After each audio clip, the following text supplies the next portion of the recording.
Right, so this is a quick guide on how to diagnose a stator coil malfunction in a motorcycle or an ATV. It seems like some people always scratch their heads on this one. They try and do fancy resistance readings between the three phases on the plugs, when you need a really sensitive multimeter to do that accurately. But typically when a stator coil fails, as you can see, the enamelled copper wire tends to short to the frame, and by the frame I mean this piece, which is attached to the engine. I seem to have an invasion in my video. Hey Jane. So anyway, so this is easy to test for. So you take any one of your phases, put your multimeter on it, and then touch the frame. Pretty hard to do one-handed whilst holding the phone. See, I'm getting continuity to the phone, which means you've got a short to ground. So this isn't going to help your vehicle charge. So it's pretty easy on this one, but this is normally inside of the engine and it's submerged in oil. This specific one is off of a Yamaha 700cc ATV.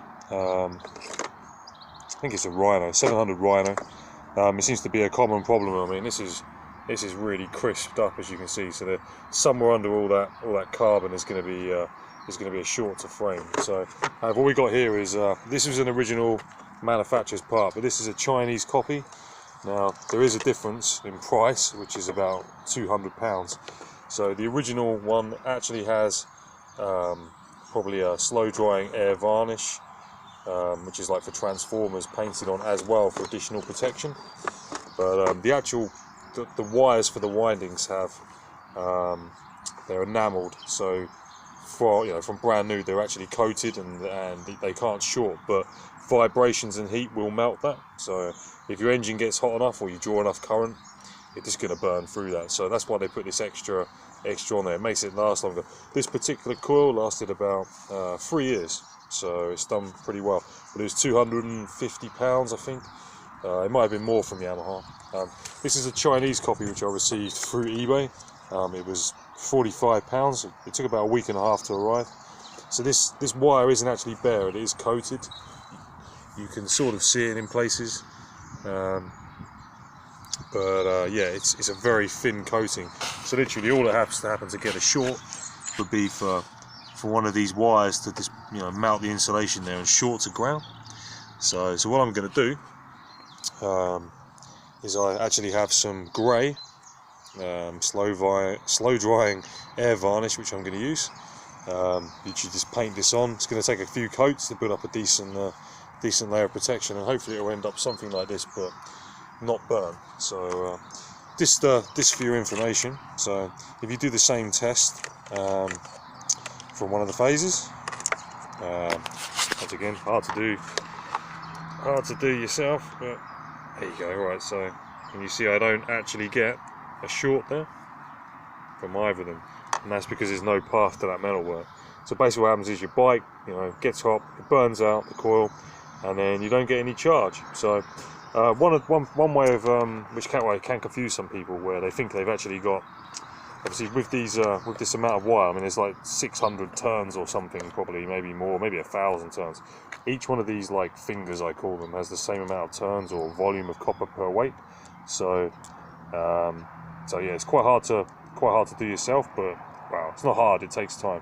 So usually you have like a mylar paper under there or something. I mean, it looks like they've used an insulating varnish here underneath. So as this green stuff is paint, but you can reinforce that with mylar card or paper if you can get hold of it. So yeah, so obviously we've got no short on this one. This little thing here, which is on both of them, is an engine position sensor, I believe.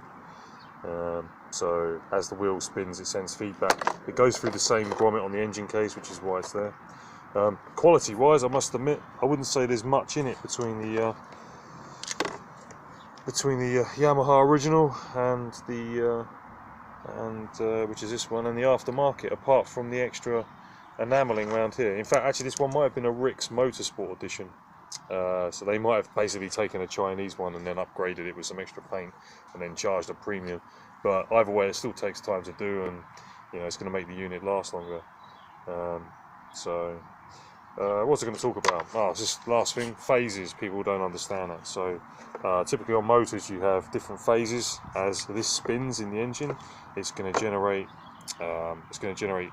electron flow whilst it's spinning, and each phase is so there's 3 phases basically. That one and that one will be one phase, and this one will be a phase. Sorry, this one and this one.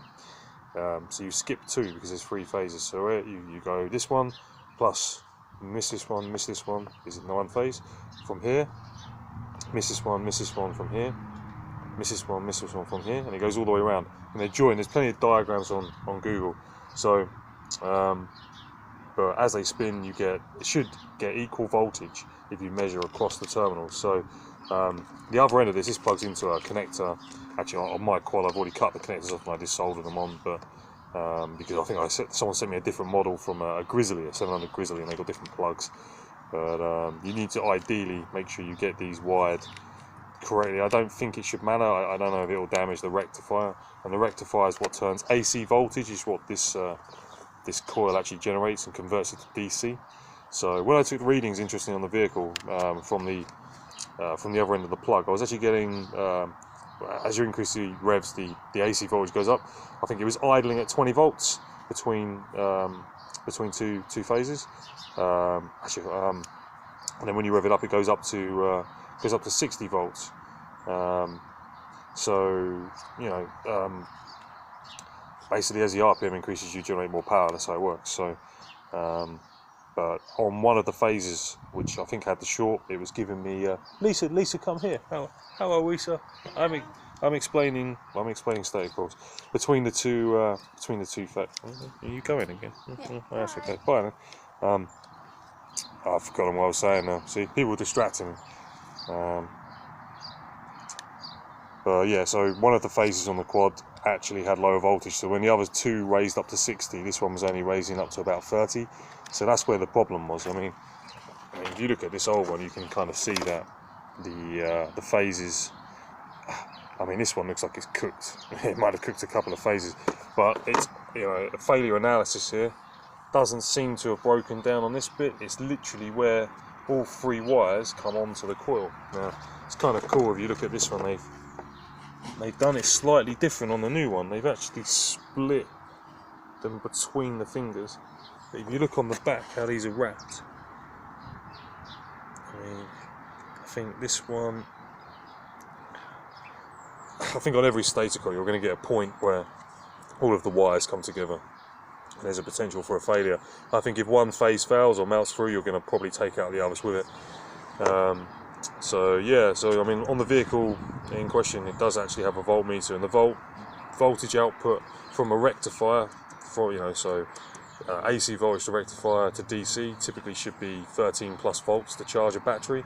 12.5 volts on a battery is actually a flat battery. Many people don't realise this, they think it's 12 volts. So if you're running your battery below 12.5, it's probably not good for it. So, but yeah, with a healthy alternator, your battery should always be being topped up by 13 plus volts. I think sometimes on the Rhinos they get up to 14, but it depends. They literally don't put out many amps. I don't remember. It might only be limited to 18 amps or something like this. A typical car alternator will put out 40 or 60 amps. So there's a big difference there. So if you've got a lot of accessories, some people have heaters, they have lights, that kind of thing. It's going to really going to melt these things or damage them quickly. So what I'm going to do, I was going to paint on an extra varnish, which I will hopefully show you in a minute. So. You get in different colours. I've opted for grey just because I thought it would be nice, but it doesn't really matter. So I'm going to increase the insulation on here, and I'll let you know how it goes. Okay, so this is taking me about 20 minutes to paint. I've made a few errors here. I need to clean off the excess insulation, but I've literally painted everything in a slow drying enamel, which should hopefully prevent a short to ground much quicker. So the pot of varnish costs about £5, so save yourself some money and upgrade your own stator coils before you fit them. Okay everyone, this is the finished product. It's just drying now. 3 coats of slow drying air varnish, but by slow drying it seems to take about 10 minutes before it's touch dry. I won't fit this to the vehicle for another 24 hours. I think it needs some time to cure properly, but once it's cured, I think it should provide a couple of years, maybe longer in life, and it only costs 40 quid.